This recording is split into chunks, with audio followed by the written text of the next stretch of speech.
Students, आज की video में हम स्टडी करेंगे फ्रेंडलिक एड्सॉर्प्शन आइसोथर्म। फ्रेंडलिक अधिशोषण समतापी। डियर स्टूडेंट्स, इस फ्रेंडलिक एड्सॉर्प्शन आइसोथर्म को पढ़ने से पहले आपको ये बताया जाए, isotherm means constant temperature, means definite temperature. समतापी का मतलब समान ताप यानी कांस्टेंट टेम्परेचर यानी स्थिर तापमान होता है। ठीक, चलिए अब हम बात करते हैं यहाँ पर। अब आप ये देखिए, सपोज यहाँ पर मेरे पास एक कोई सॉलिड है जो M है, ठीक, और इसकी ये क्या हो जाएगी डियर, ये इसकी सरफेस है, ये इसकी सरफेस, ठीक है, ये इसकी क्या होती है, सरफेस है। यहाँ लिख देता हूँ मैं, ये सरफेस। इस पर कोई भी गैस जो है एड्सॉर्ब्ड हो जाती है, ये देखिए, जिसको कि हमने कहा ये X है। ठीक, अब आप फिर से देखिए, सपोज यहाँ पर कोई सॉलिड M है, ये उसकी सरफेस है, ठीक है, और उसकी सरफेस पर कोई गैस X एड्सॉर्ब्ड हो जाती है। ठीक है, देखिए, मानो कि ये कोई एक ठोस है, ठीक है, जो M है, और ये उसकी सतह है, और उसकी सतह पर कोई गैस X जो है अधिशोषित हो जाती है या जमा हो जाती है। तब हम ये कह सकते हैं कि X अपॉन M ये डायरेक्टली प्रोपोर्शनल होगा किसके, प्रेशर के। ठीक है, यानी X अपॉन M जो है ये डायरेक्टली प्रोपोर्शनल होगा प्रेशर यानी P यानी दाब के। तो एक बात हमेशा दिमाग में रखिए कि यहाँ पर P क्या है, तो मैंने कहा आपको प्रेशर। X यहाँ पर क्या है, तो देखो यहाँ पर X को मैं पहले पूरा क्लियर कर दूँ। X मास ऑफ एड्सॉर्बेट, अधिशोषित गैस की मात्रा है, ठीक है, जो इसकी सरफेस पे। M जो है मास ऑफ एड्सॉर्बेंट है, ठीक है, अधिशोषक की मात्रा है। X अपॉन M अगर आप एक साथ बोलना चाहते हो तो क्वांटिटी ऑफ एड्सॉर्प्शन है ये, इसको हम लोग बोलते हैं अधिशोषण की मात्रा। क्या बोलते हैं डियर स्टूडेंट्स, इसको हम लोग बोलते हैं अधिशोषण की मात्रा। ये देखिए, ये अधिशोषण की मात्रा, ठीक। और P यहाँ पर क्या है, प्रेशर यानी दाब। तो एक बार फिर से मैं बता दूंगा आपको कि देखिए यहाँ पर ये जो M है एक सॉलिड है, ठीक है, जिसको हम लोग बोलते हैं मास ऑफ एड्सॉर्बेंट यानी कि अधिशोषक की मात्रा।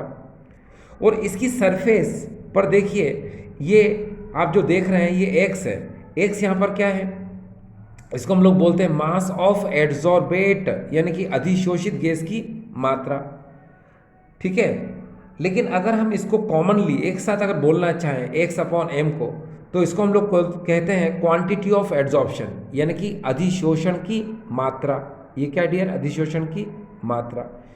और P यानी क्या है, ये प्रेशर यानी दाब। अब आप खुद देख सकते हैं कि जब किसी सॉलिड M पर कोई गैस X एड्सॉर्ब्ड होती है, अधिशोषित होती है, तब क्या होता है कि जो प्रेशर P है ये, ठीक है, ये इसके डायरेक्टली प्रोपोर्शनल होता है किसके, X अपॉन M के, ठीक है। इसको हम लोग बोलते हैं क्या, क्वांटिटी ऑफ एड्सॉर्प्शन यानी कि अधिशोषण की मात्रा जो है प्रेशर के क्या होता है, डायरेक्टली प्रोपोर्शनल होता है, ठीक है, दाब के समानुपाती होता है। तो आप एक बात को दिमाग में रखिए कि ये डायरेक्टली प्रोपोर्शनल कब होता है, जब प्रेशर लो हो, यानी कि जब प्रेशर लो होगा तो ये X upon M directly proportional होगा। लेकिन जब प्रेशर हाई होगा तो याद रखिए ये X अपॉन M इसके डायरेक्टली प्रोपोर्शनल नहीं होगा। इसको आप दिमाग में रखिए, क्या, कि जब प्रेशर लो होगा तभी X अपॉन M इस प्रेशर के डायरेक्टली प्रोपोर्शनल होगा, और अगर प्रेशर हाई होगा तो X अपॉन M इस प्रेशर के डायरेक्टली प्रोपोर्शनल नहीं होगा। हिंदी में सुने, X अपॉन M अधिशोषक, ये अधिशोषण की मात्रा है। ये अधिशोषण की मात्रा जब दाब कम होता है तो ही ये समानुपाती होगा, लेकिन जब दाब ज़्यादा होगा तो ये समानुपाती नहीं होगा, यानी कि अधिक दाब पर ये x/m निर्भर नहीं करेगा। ये x/m कब निर्भर करेगा? जब दाब क्या होगा? कम होगा। ठीक है, चलिए। तो डियर स्टूडेंट्स, आप ये समझ चुके हैं। अब हम आपको आगे की तरफ लेके चलते हैं, तो आपको समझ में आएगा कि ये जो फ्रेंडलिक एड्सॉर्प्शन आइसोथर्म है, फ्रेंडलिक ने इक्वेशन कौन सा दिया था? डियर, ये फ्रेंडलिक के इक्वेशन के अकॉर्डिंग नहीं चल रहे हैं हम, ये तो जनरल कॉन्सेप्शन के अकॉर्डिंग चल रहे हैं, एक सामान्य सी अवधारणा के अनुसार।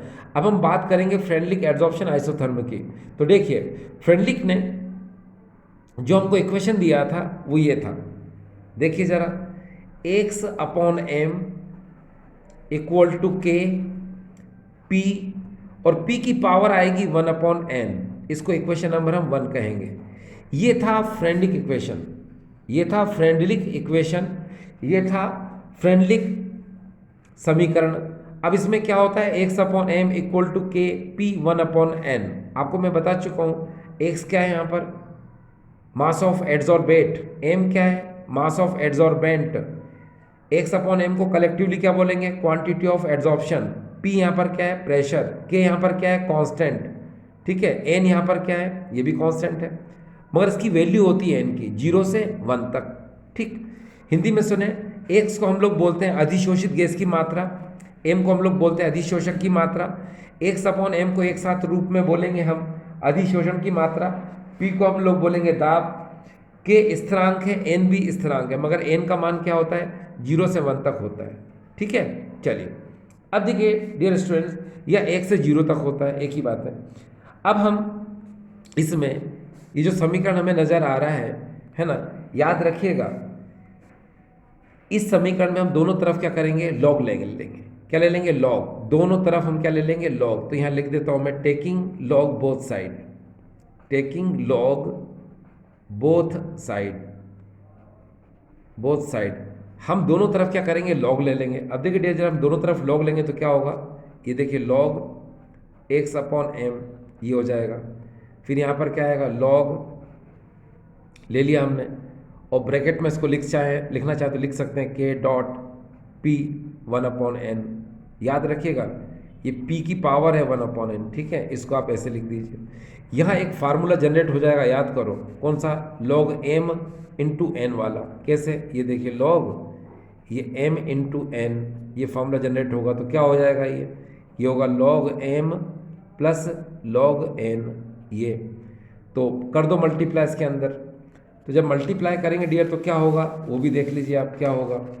देखो, यहाँ पर हो जाएगा लॉग x/m इक्वल टू, यहाँ हो जाएगा log k plus log p 1/n। Dear students, इसको इक्वेशन नंबर आप 2 मानते हो तो इसको 3 मान लो थोड़ी देर के लिए। ठीक है, अब यहाँ एक और फॉर्मूला लग जाएगा, कहाँ? यहाँ। कौन सा वाला? Log m⁻n। तो क्या हो जाएगा? ये n log m, ये लग जाएगा। लग गया? अब आप क्या करेंगे? यहाँ पर ये 1/n कहाँ चला जाएगा? आगे। तो डियर स्टूडेंट्स देखिए, ये जगह log x/m equal to log k 1/n आगे आ जाएगा। ये 1/n आगे आ चुका है, और यहाँ पर आप लिखेंगे लॉग, ठीक है, p, ये लिख दिया आपने। इसको इक्वेशन नंबर थोड़ी देर के लिए मान लो 4th। डियर, मान लिया आपने? ये देखिए, कोई परेशानी वाली बात नहीं। देखिए, log x/m ये ऐसा कैसे लिख लिया, log k इसको ऐसा कैसे लिख लिया। मैंने कहा आपको log p 1/n है, ये पावर है p की 1/n, तो यहाँ फार्मूला लग जाएगा log m⁻n। तो n क्या हो जाएगा? आगे आ जाएगा ना भाई, तो n log m हो जाएगा। तो यहाँ पर क्या हो, 1/n जो है ये इतना इतना इतना, ये क्या आ जाएगा डियर? आगे आ जाएगा, बस आगे आ जाएगा, तो ये हो जाएगा। अब डियर आपने देखा होगा कि ये इक्वेशन हमने लिखा। अब इस इक्वेशन को चाहे डियर स्टूडेंट्स तो आप इसको कैसे लिख सकते हो? जरा सोचो दिमाग से, इसको कैसे लिख सकते हो? इसको लिखने के लिए मैं यहाँ पर आपको लिख के बताता हूँ क्या हम इसको ऐसे लिख सकते हैं। जरा देखिएगा, log x/m इक्वल टू, मैं यहाँ पर क्या करूँगा? 1/n log p को मैं आगे लिख लेता हूँ, तो ये हो जाएगा 1/n log p, ये हो गया, और फिर प्लस करके मैं log k लिख लेता हूँ। तो बात एक ही होगी ना स्टूडेंट्स? तो ये देखिए, ये क्वेश्चन नंबर हमने इसको इस तरह से लिख लिया, तो बात ये कि चलो 5 मान लो इसको, ये 5 मान लिया हमने। अब ठीक डियर स्टूडेंट्स, अब आपने देखा होगा डियर स्टूडेंट्स, एक बात को ज़रा समझने की कोशिश करें आप, कि आपने एक बात देखी होगी कि एक स्ट्रेट लाइन इक्वेशन होती है, ठीक है।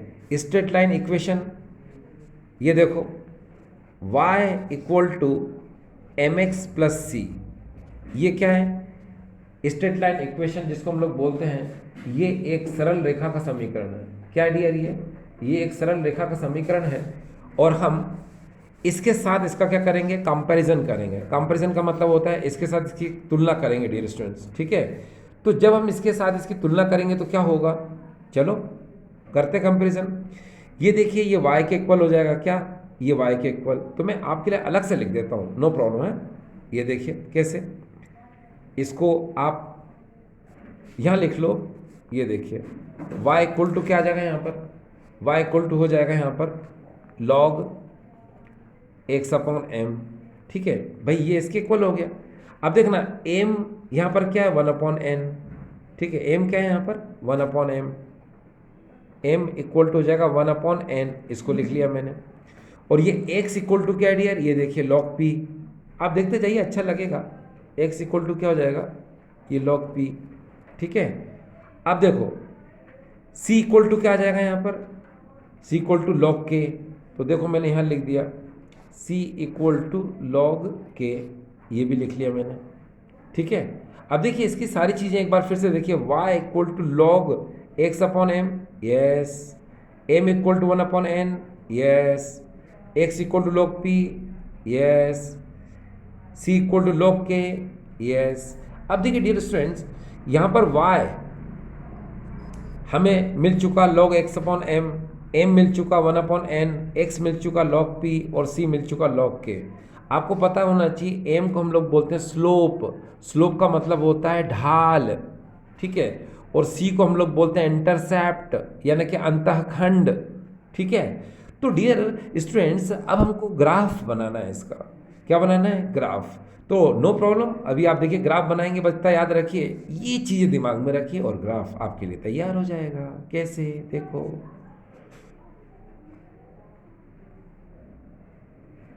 इसके लिए हम क्या करेंगे, आपको पता है हम x एक्सिस भी बना लेते हैं और y एक्सिस भी बना लेते हैं। ये देखिए डियर स्टूडेंट्स, यहाँ पर आपके लिए मैंने बना दिया।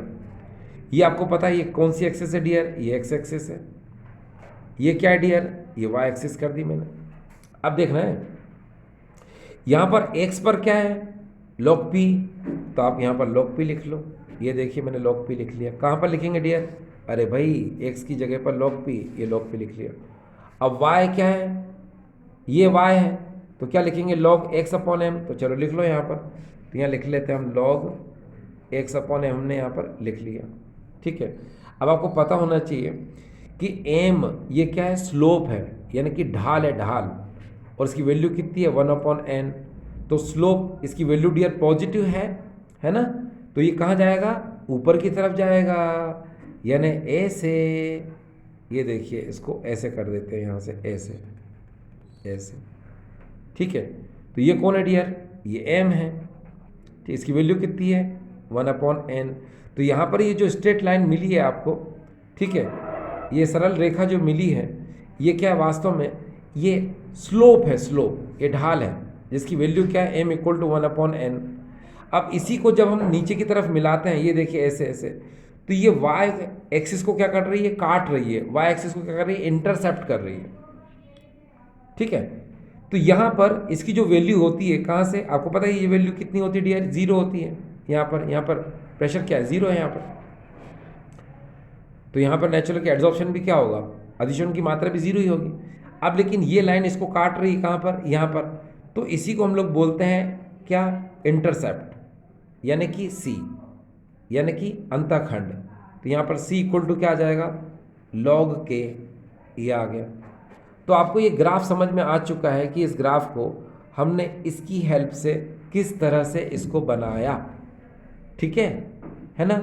अब लेकिन डियर स्टूडेंट्स, इसमें एक ग्राफ और प्लॉट होता है, इसमें एक ग्राफ और बनता है। वो ग्राफ क्यों बनता है? चलो वो ग्राफ बनाएंगे हम इसके लिए। किसके लिए डियर स्टूडेंट्स? इसके लिए x upon M equal to K P 1/n। ठीक है, इसको समझाने के लिए, क्योंकि आपको पता है यहाँ पर ये जो n है इसकी वैल्यू कहाँ से कहाँ तक होती है? इसकी वैल्यू डियर होती है 1 से 0 तक। ठीक है, तो चलो इसको समझते हैं हम लोग। तो इसको समझने के लिए अब एक काम करें हम लोग कि इसको समझा जाए पहले। तो ग्राफ तो प्लॉट डियर करना पड़ेगा। चलो ग्राफ प्लॉट करते हैं यहाँ पर आपके लिए। देखिए बिल्कुल ऐसा कैसे ग्राफ बनेगा जैसे बनाया ना आपने, एक्स एक्सिस पे log p बनाया, तो अब हम क्या करेंगे, एक्स एक्सिस पे p बनाएंगे। फिर है y एक्सिस पे हमने क्या बनाया, log x अपॉन m बनाया, तो अब हम y एक्सिस पे क्या करेंगे, x अपॉन m बनाएंगे। तो बिल्कुल ऐसा ही ग्राफ बनेगा, नो प्रॉब्लम, डरने की ज़रूरत नहीं है। देखिए कैसे, इजी तरीके से देखिए आप। ये देखिए मैं प्लॉट कर रहा हूँ इस ग्राफ को यहाँ पर, और इसको ऐसे बनाते जाते हैं। ये देखिए, ठीक, बस ये एक्स एक्सिस है तो यहाँ प्रेशर ले लेते हैं ऐसे, ये वाई एक्सिस है आप जानते हैं, तो यहाँ पर क्या लेंगे हम, एक्स अपॉन एम ले लेते हैं। ठीक है, यहाँ ज़ीरो तो लिखना ही पड़ता है क्योंकि यहाँ ज़ीरो प्रेशर है, तो एक्स अपॉन एम की वैल्यू भी क्या होती है डियर, ज़ीरो होती है। ठीक है, चलो अब इसके ग्राफ को प्लॉट करना है हमको, और उसमें 3 सिचुएशन बताना है। कौन कौन सी, low pressure, high pressure and intermediate pressure. ठीक है, यानी कि कम दाब, उच्च दाब और माध्यमिक दाब, ये तीनों हमें बताना है। तो चलो ग्राफ को प्लॉट करते हैं।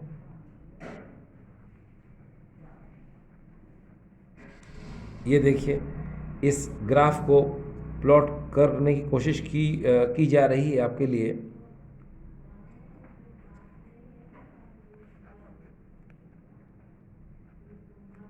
ये देखिए इस ग्राफ को प्लॉट कर रहा हूँ मैं, और इस लाइन को मैं यहाँ से ऐसे मिला देता हूँ। ये देखिए इस लाइन को मैं इस तरह से मिला देता हूँ। ये देखिए मिला दिया, इसको कहूँगा मैं पी एस। मैं बताऊँगा आपको क्या क्यों बोलेंगे इसको पी एस, अभी आप देखते जाइए। यहाँ अगर आप ध्यान से देखें, पी एस मैंने लिख दिया कहाँ पर, यहाँ पर, और ये लाइन अब यहाँ से क्या जाएगी डियर, स्ट्रेट जाएगी। ये देखिए स्ट्रेट जाएगी, यानी सीधी रेखा में जाएगी। ठीक, अब मैं इसके बारे में आपको थोड़ा सा एक्सप्लेन करने की कोशिश करूँ। ठीक डियर स्टूडेंट्स, देखिए यहाँ पर ये पी एस है। ठीक है, पी एस का मतलब होता है कि यहाँ पर प्रेशर जो होता है वो क्या होता है, ज़ीरो होता है। ठीक है, प्रेशर क्या होता है यहाँ पर, ज़ीरो। ठीक, इसको हम लोग बोलते हैं क्या, हाई प्रेशर। क्या बोलते हैं डियर यहाँ पर, हाई प्रेशर। लिख देता हूँ मैं यहाँ पर, ये हाई प्रेशर, यानी हाई प्रेशर का मतलब होता है उच्च दाब। क्या होता है डियर, उच्च दाब। ये लिख दिया मैंने, उच्च दाब। ठीक, चलिए अब हम बात करते हैं यहाँ पर। ये जो देख रहे हैं आप, ये यहाँ से लगा के यहाँ तक ये लाइन आपको नज़र आ रही होगी, ये यहाँ तक ही समझ लीजिए आप, अप्रॉक्सीमेटली यहाँ तक। ठीक है, तो यहाँ पर जो P की वैल्यू है वो P यहाँ पर 1 है। ठीक है, इसका मतलब ये होता है कि यहाँ पर प्रेशर क्या है, लो। तो यहाँ लिख देता हूँ मैं low pressure. Low pressure, low pressure का मतलब होता है निम्न दाब, तो मैंने यहाँ लिख दिया निम्न दाब, ये लिख दिया। ठीक है, अब यहाँ से लगाकर यहाँ तक इसको हम लोग बोलते हैं इंटरमीडिएट प्रेशर, यानी कि P1 से लगाकर N तक। ठीक है, P की पावर यहाँ पर क्या है, 1/n है, और P की पावर 1/n का मतलब होता है कि यहाँ पर इसकी जो वैल्यू है, मान है, वो 0 से 1 तक है या 1 से 0 तक है। ठीक है, तो यहाँ पर लिख देता हूँ मैं इंटरमीडिएट प्रेशर। ये देखिए मीडिएट प्रेशर। ठीक है, इसको हम लोग बोलते हैं क्या, माध्यमिक दाब। ठीक डियर, तो ये हो जाएगा माध्यमिक दाब, ये माध्यमिक दाब आ गया। अब मैं आपको समझाने की कोशिश कर रहा हूँ डियर, ध्यान से देखिएगा किसका क्या मतलब होता है। ठीक, सुनिए, यहाँ इसका मतलब होता है, यहाँ इसका मीनिंग समझिए प्लीज़, इसकी मीनिंग को समझा रहा हूँ मैं। ये x/m है और ये डायरेक्टली प्रोपोर्शनल है P। ठीक है, और यहाँ पर मैं क्या लिख रहा हूँ, लो प्रेशर। ठीक, यानी कि निम्न दाब। तो इसका मतलब ये होता है कि सुनो, कि जब दाब क्या हो, कम हो, यानी कि प्रेशर क्या हो, लो हो, तो उस समय क्या होता है, quantity of adsorption is directly proportional to the pressure. जब दाब कम होता है तो गैस के अधिशोषण की मात्रा, ठीक है, दाब की क्या होती है, समानुपाती होती है। यानी कि जितना ज़्यादा आप प्रेशर बढ़ाते जाओगे X/m क्या होगा, बढ़ेगा। इसलिए डियर ये देखते जाइए, आपको स्ट्रेट लाइन जैसा ऑब्टेंड होगा। ये देख रहे हैं आप, ये प्रेशर आपने बढ़ाया, धीरे धीरे धीरे एड्जॉर्प्शन भी बढ़ रहा है, ये X/m बढ़ रहा है। देखो ना, ये देखो, ये इस तरह से, ठीक है। यानी कि आप प्रेशर को बढ़ाते जा रहे हो तो X/m भी बढ़ रहा है। ये देखिए, ये देखिए, ये देखिए, ये देखिए, ये देखिए, ये देखिए, ये देखिए, ये देखिए, यहाँ तक, ठीक है, क्लियर। अब अगर मैं यहाँ पर एक काम करूँ, देखिए X/m डायरेक्टली प्रोपोर्शनल, ठीक है, P, और यहाँ अगर मैं हाई प्रेशर कर दूँ, ध्यान दीजिएगा प्लीज़, ये मैंने हाई प्रेशर कर दिया, ठीक है, मतलब उच्च दाब कर दिया। तो याद रखना, इसको तब क्या बोलेंगे, आप ये बोल सकते हैं the quantity of adsorption of gas X/m does not depend upon the क्या, प्रेशर। या ऐसे कह सकते हैं the quantity of adsorption does not depend upon the pressure. कब, जब दाब क्या हो, ज़्यादा हो, यानी दाब जब उच्च होगा तो इसकी जो क्वांटिटी है X/m की, ठीक है, इसको बोलते हैं क्वांटिटी ऑफ एड्जॉर्प्शन, ये दाब पर डिपेंड, यानी दाब पर निर्भर नहीं करेगा। आप प्रेशर को कितना भी इंक्रीज कर लो, X/m का जो एड्जॉर्प्शन की जो क्वांटिटी है वो इंक्रीज नहीं होगी, ठीक है। इसको मैं प्रूव कर देता हूँ, देखो कैसे, फिर अपन बात करते हैं। देखिए यहाँ आप अगर ध्यान से देखें P0, इसको हम लोग बोलते हैं हाई प्रेशर, ठीक है, क्या बोलते हैं डियर, इसको हम हाई प्रेशर बोलते हैं। अब ये हाई प्रेशर अगर आपको यहाँ पर नज़र आ रहा है तो इसका मतलब ये होता है कि जो गैस की क्वांटिटी है X, वो M पर, है ना, जो एड्जॉर्ब्ड होगी, है ना, उसी की बात हो रही है, क्या, क्वांटिटी ऑफ एड्जॉर्प्शन, यानी कि X/m। तो वो प्रेशर पर डिपेंड नहीं करेगी, क्योंकि आप प्रेशर को कितना भी बढ़ा लो, ठीक है, उसकी जो क्वांटिटी है X/m वो क्या हो जाएगी, कांस्टेंट हो जाएगी। कांस्टेंट का मतलब, अगर आप ध्यान से देखें इस P0 को, ज़रा ध्यान से देखें प्लीज़, इस P0 को, तो यहाँ से इस लाइन को ऐसे मिला दो आप। कहाँ से, मैं थोड़ी देर के लिए आपके मिला के दिखा रहा हूँ, ये देखिए, ये मिला दिया आपने, ये देखिए, इसका मतलब क्या निकला कि प्रेशर आप कितना भी बढ़ा दो लेकिन X/m की क्वांटिटी क्या रहेगी, कांस्टेंट रहेगी, ठीक है। तो उस प्रेशर को हम लोग बोलते हैं क्या, सैचुरेशन प्रेशर। क्या बोलेंगे, सैचुरेशन प्रेशर, या इसको हम लोग बोलते हैं संतृप्तता दाब। क्या बोलते हैं, संतृप्तता दाब। एक बार फिर से देखिए, अगर मैं दाब को कितना भी बढ़ा दूं तो क्या होगा, अधिशोषण गैस की जो मात्रा होगी वो क्या होगी, स्थिर होगी।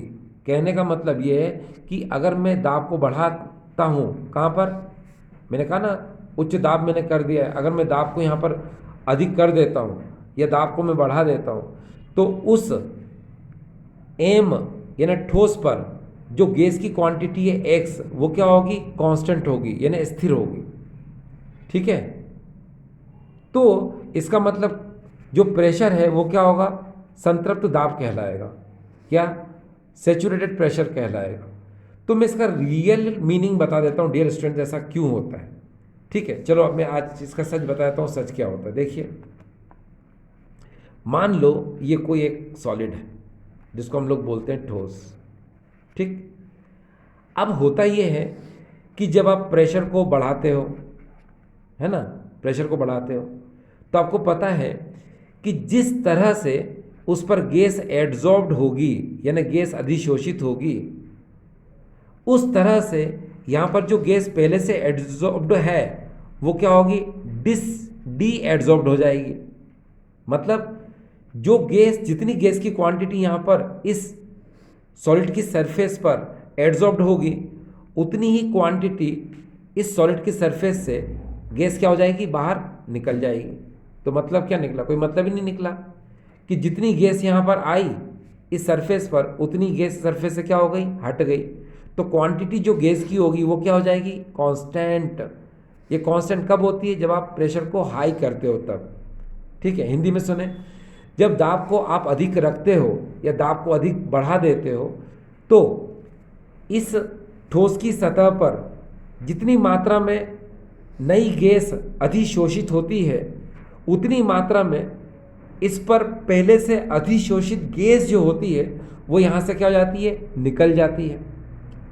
तो यहाँ पर जो गैस का अधिशोषण है वो क्या रहता है, स्थिर रहता है। क्योंकि भाई आप इसको ऐसे समझ सकते हैं ना, जितनी मात्रा में गैस आई उतनी मात्रा में गैस यहाँ से निकल गई, है ना। तो यहाँ पर जो गैस थी वो क्या हो जाएगी, हमेशा स्थिर रहेगी। तो इसीलिए इस दाब को हम लोग बोलते हैं संतृप्त दाब, यानी कि सैचुरेटेड प्रेशर।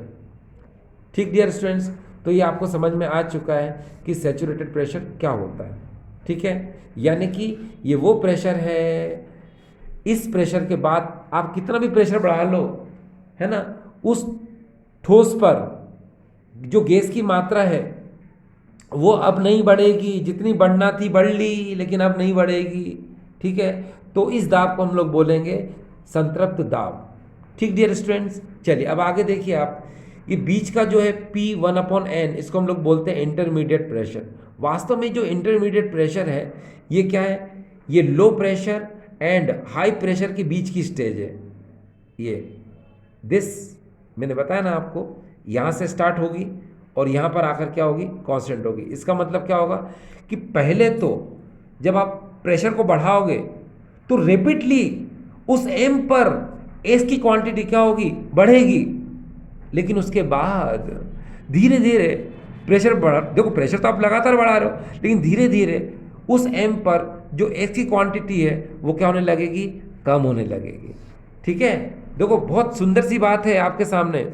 यहाँ पर देखिए P1 पर क्या होता है, जब प्रेशर लो होता है, आप प्रेशर को लगातार बढ़ा रहे हो तो क्या होगा, उस एम पर एक्स की क्वांटिटी यानी उस एम पर एक्स की मात्रा लगातार बढ़ती जाएगी। ठीक, कहाँ तक, यहाँ तक। फिर आप इस स्टेज को देखें, जब आपने प्रेशर को बहुत ज़्यादा कर दिया, हाई कर दिया है, तो अब यहाँ पर क्या हो रहा है कि आप दाब को कितना भी बढ़ा लो, प्रेशर को कितना भी बढ़ा लो, उस एम पर जो एक्स की मात्रा होगी यानी कि उस एम पर जो एक्स की क्वांटिटी होगी अब एड्जॉर्ब नहीं होगी। ठीक है, तो उस प्रेशर को हम लोग बोलेंगे सैचुरेटेड प्रेशर।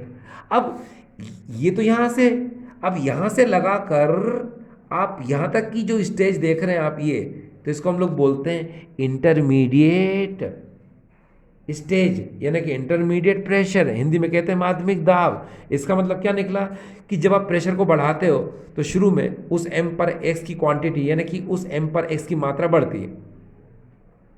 फिर आप प्रेशर तो बढ़ा ही रहे हो, लेकिन प्रेशर बढ़ाते बढ़ाते क्या होगा कि उस एम पर एक्स की क्वांटिटी है ना कम एड्जॉर्ब होना स्टार्ट हो जाएगी। ठीक है, तो ये हो गया क्या, इंटरमीडिएट। तो अब आपको तीनों कंडीशन समझ में आ गई कि प्रेशर लो होगा तो क्या होगा, मैंने बताया ना, X/M डायरेक्टली प्रोपोर्शनल होगा P के। लेकिन जब प्रेशर हाई होगा तो क्या होगा, तो याद रखो does not depend upon the pressure. ठीक है, मतलब उसके डायरेक्टली प्रोपोर्शनल नहीं होगा, यानी X/M डायरेक्टली प्रोपोर्शनल नहीं होगा किसके, प्रेशर के। कब, जब हाई प्रेशर हो। हाई प्रेशर पर डिपेंड नहीं करेगा ना, हाई प्रेशर पर डायरेक्टली प्रोपोर्शन नहीं होता, लेकिन लो प्रेशर पर डायरेक्टली प्रोपोर्शन होता है। और P1/N जो है इन दोनों के बीच की स्टेज है। समझ में आ गया। इसका मतलब जब प्रेशर बढ़ाते हो तो उस ठोस पर गैस एक्स की मात्रा बढ़ती है। ठीक है, और फिर धीरे धीरे कम होने लग जाती है। क्यों, क्योंकि वो अब यहाँ इस स्टेज पर आ जाती है। ठीक है, तो डियर स्टूडेंट्स आई होप आपको ये समझ में आया होगा। ठीक डियर स्टूडेंट्स, थैंक यू।